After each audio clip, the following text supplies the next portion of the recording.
that 1-inch poly that has been buried in the 4 to 5 foot trench that runs around our house out to our pasture, and then up to the frost-free hydrant pumps.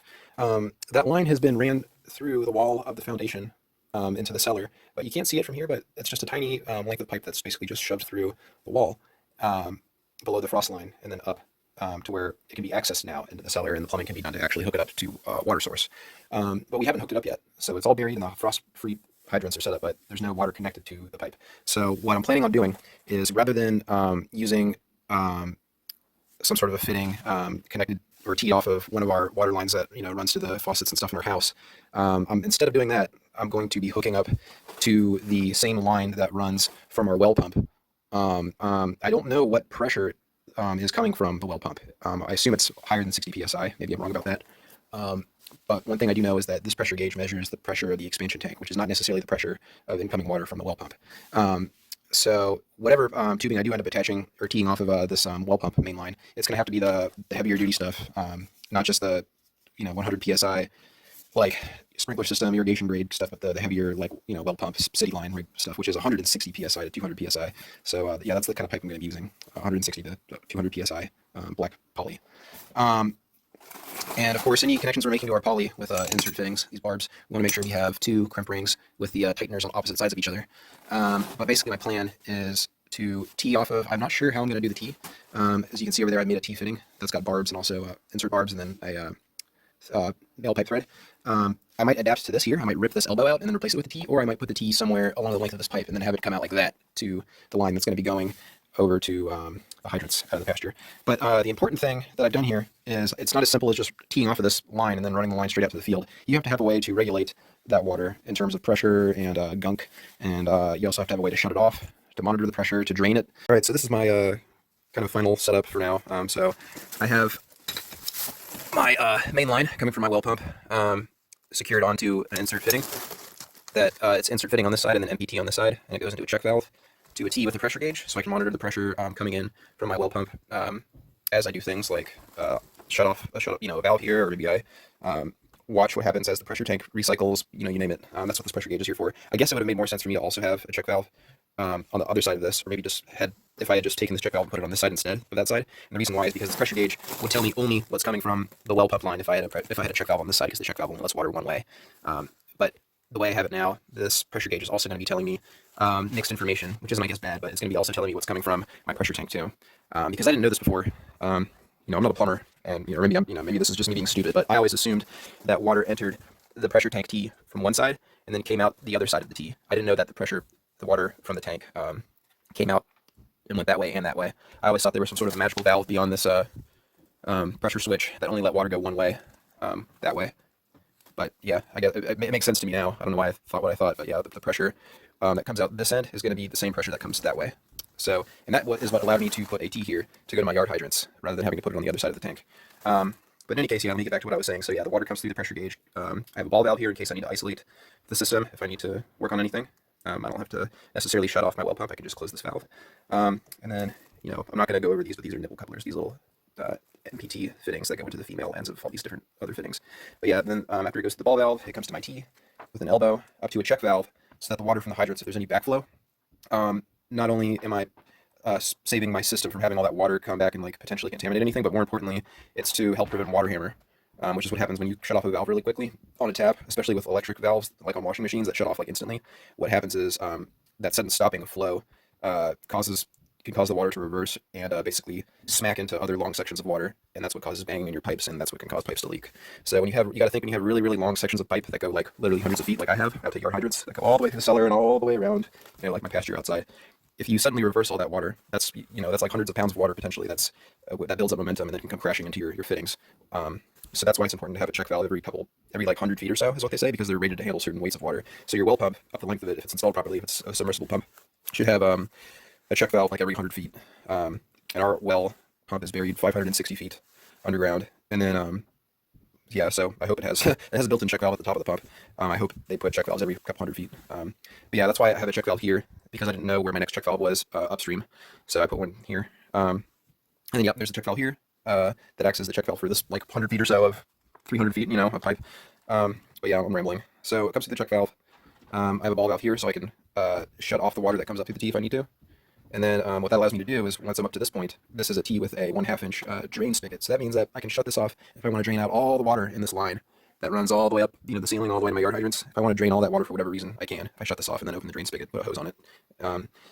And then after it goes through the T, it goes through a screen filter. I forget what exactly these are called, but every couple months you want to open this and check the little basket filter inside of it and clean it out. The reason I put that here is because this water coming from the main line from the well is going to be dirtier than the water that's coming through this end of the pressure tank T, because this is the water that goes to my house fixtures, and it goes through a filter like all households should have with a well, and that cleans all the water that goes to my house fixtures. But this is before all that. This is going out to my yard tees for agricultural quote unquote use. So that's why I have this just as kind of an extra precaution.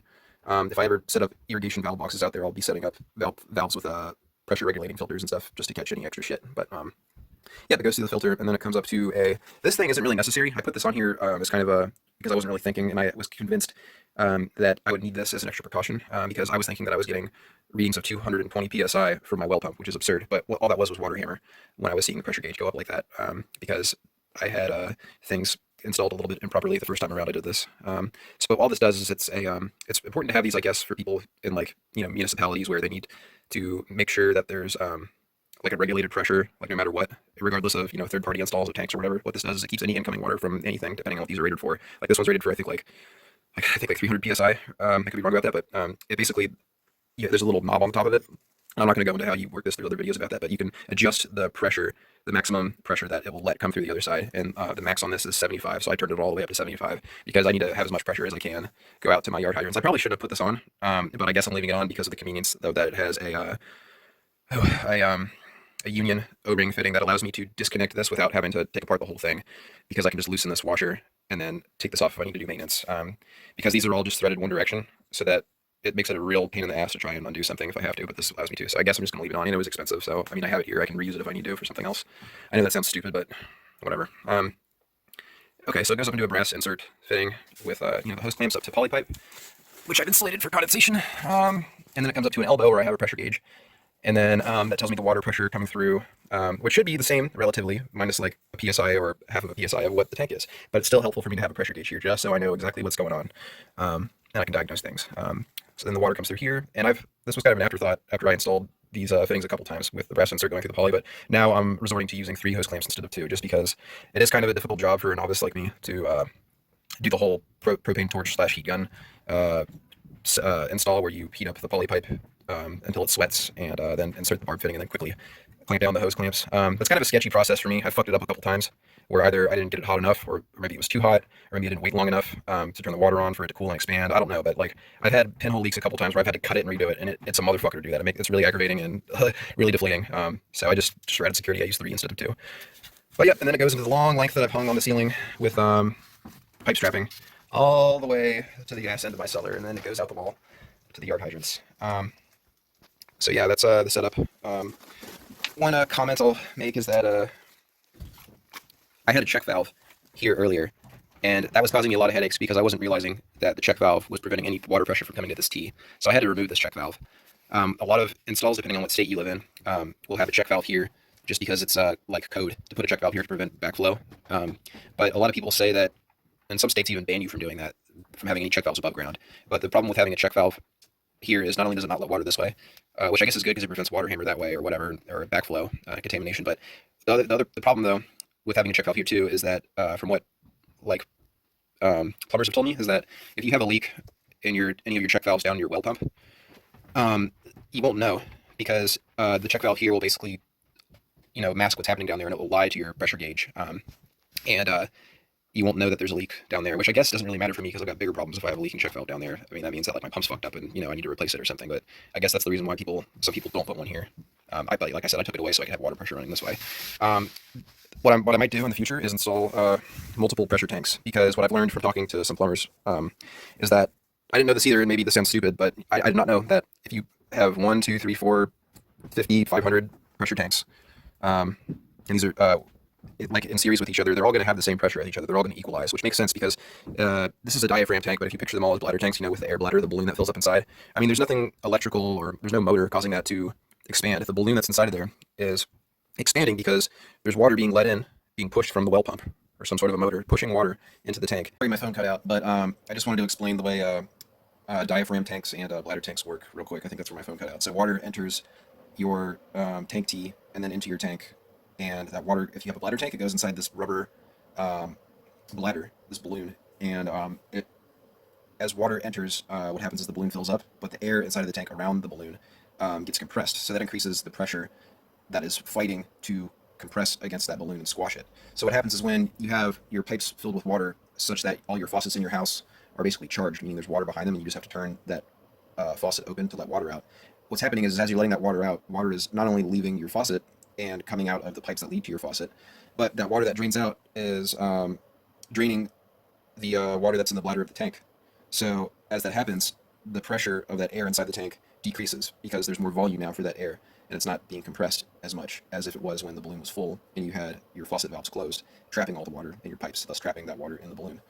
So the diaphragm tank works the same way, except instead of a balloon, you just have, it's basically like a rubber wall that separates the air from the water.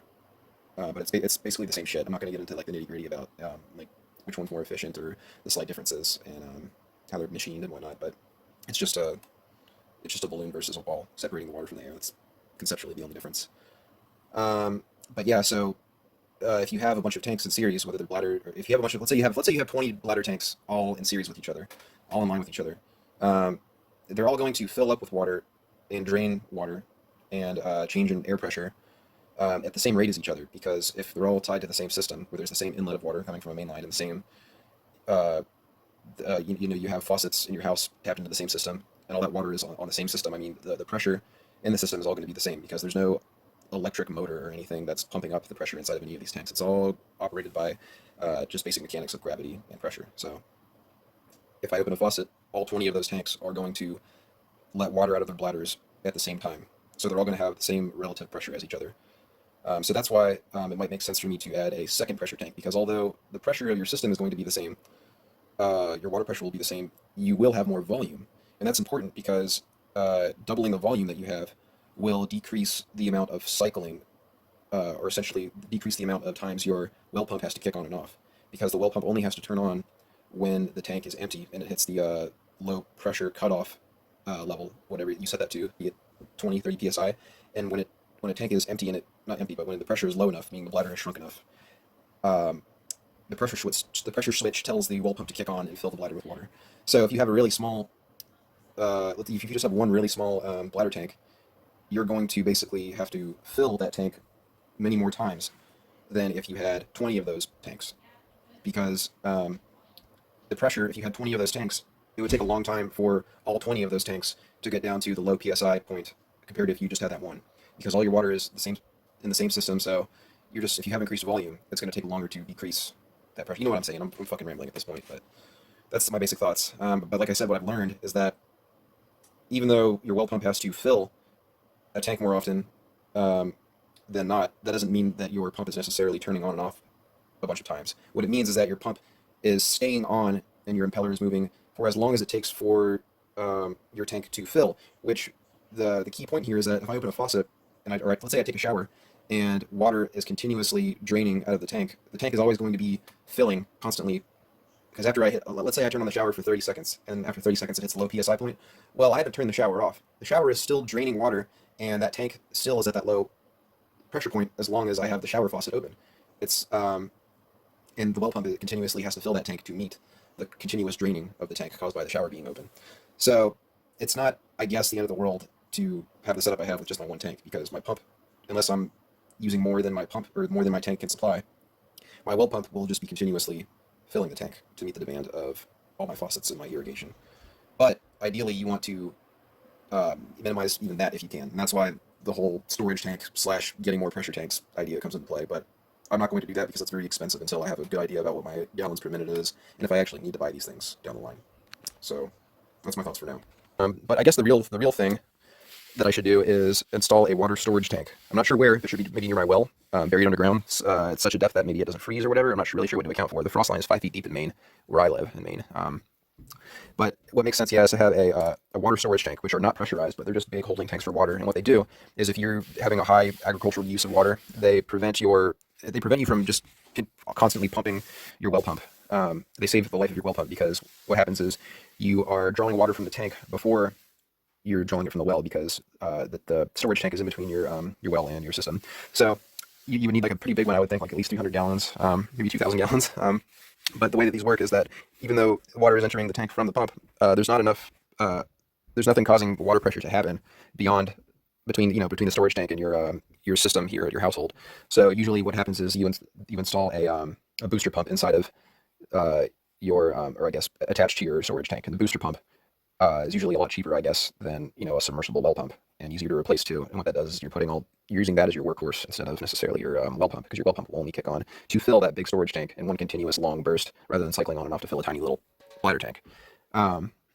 So that's supposed to extend the life by a long shot of your submersible pump, which are a lot more expensive and difficult to replace, obviously. So that's, I guess, the plan for the future. But for now, I am getting enough water pressure coming up this tee to my yard hydrants. I measured it, and it's all the pressure gauges, the one for my tank, the pressure gauge here, the pressure gauge up there, and then the little test gauge that has garden hose threads that I put out on the yard hydrants, all read around 50 psi, give or take. So I'm actually pretty surprised that I don't have any pressure loss about the length of this really, really, really long poly line. I thought I was going to have like 20 psi pressure loss, but nope, it's all fine. I guess the only thing, like I said, I've got a plan for is to have storage tanks for more water to extend the life of my pump. So yeah, and then another thing I forgot to mention is the way that these storage tanks work is they have mechanical float valves. They don't have any, there's nothing electric going on like there is with a pressure switch on a bladder tank. It's just a big storage tank that's like on your toilet. There's a float valve that when the water gets low inside of the tank, the lever goes down and it clicks on a solenoid that tells your well pump to turn on and fill the storage tank. Usually there's two. There's one that's lower and there's two float valves inside of them. There's like a higher one and a lower one, just for like added measure. But yeah, that's the plan, is to eventually get a storage tank. Sorry I've been rambling on, but there's, I guess, a lot of shit to talk about. Another thing I'll mention too is, just to prevent water hammer, is any of these big main ball valves, you want to open them really slowly. And you want to be thinking about things like, if I have this closed, if I close this valve and I have all this water built up behind here, and I also shut off like this lever to my main house so that this is sealed, you got to keep in mind that when you open this valve, water's going to come fucking rushing through, and it's going to ram into this and cause water hammer. So that's why you want to open these valves really gently, or plan to have this already open before you open this. Of course, if you need to do what you need to do and isolate the system, I mean, you got to have these closed. But that's just what I've learned, because I've watched these pressure gauges and I've seen like tremendous water hammer of like 220 psi when I've just opened the valves. And I thought I was opening them slow, but I wasn't. You really need to open these like really, really slow. What else? Yeah, so I guess the other thing I need to do is just calculate what my flow rates are. There's certain things you need to figure out, like gallons per minute and flow rate and all that. There's a certain formula that you use to calculate what size pressure tank you really need for your system. So I guess that's like the next thing I need to do is go around and measure at all ends of the system, like out of my yard hydrants, the water coming through here. I need to take all those readings and figure out like what my flow rates are everywhere, and see if this pressure tank that I have, which is a 20-gallon pressure tank, is enough. I don't think it is. And another guy I talked to on the phone told me that my well is probably considered a low yield or low producing well, because it's 3/4 horsepower jacuzzi hurricane model with a Franklin Electric 5-gallon per minute 6-amp motor. And he says that a pump like that, buried all the way at 560 feet, probably is barely enough. Barely enough like power, like barely enough force to supply a system like I have. So that's another reason why I think a storage tank between my well pump and my household system / yard hydrant system is a smart idea, so that I'm putting all the work on whatever booster pump that I put in conjunction with the storage tank, rather than putting all that work on my well pump, which I guess was installed back in 2006, and I guess it's been through some shit. So yeah, that's the plan. Another thing I want to do too eventually is install a control box for my well pump. A lot of people have those installed like when they have a well drilling company put their pump in. In some places that might even be the code, but they did not install a control box when they put our pump in. They just have the circuit breaker controlling it. So the reason why I want a control box is so that I can get, in conjunction with the control box, I can get one of those pump saver devices, which is like a little panel that you mount on a wall somewhere, where it takes readings from your control box relays, and it gives you data on what your well pump is doing, and it sends shut-off signals to it in like emergency situations, like if it detects that your pump is spinning and there's no water or something like that, and your motor could potentially overheat, or your impeller is clogged or something like that, I guess. It just saves your pump, and I think they're like $300, which is, I guess they can range anywhere from $300 to $1,000. Jesus, but that's pretty expensive. But a well pump replacement is way more expensive, so that's something I'm going to look into down the line too. But yep. All right, just to kind of give some perspective, if you can see that blue water tank all the way across the room there, that's where I've been making the rest of the video, down in the cellar. So I've crawled up this little mound here deep into the cellar, and I've hung the 1-inch poly pipe and put insulation around it up on the ceiling, and you can see it's curving around here. And I've hooked it up with a insert coupler, and I put 3 hose clamps on either side just to have extra security because I can't always crawl up here to come check on it, you know. And then this is where the line goes into the ground. This is where the when it was excavated outside and the line was buried, this is where it was shoved up through the foundation from outside rather than going through that boarded up window, because that would be above the frost line if that was done. But instead, yeah, it's shoved up through here. Yep, you follow the line all the way back. And you can see it there. And it runs along the ceiling all the way over to our tee-off area over by the water tank.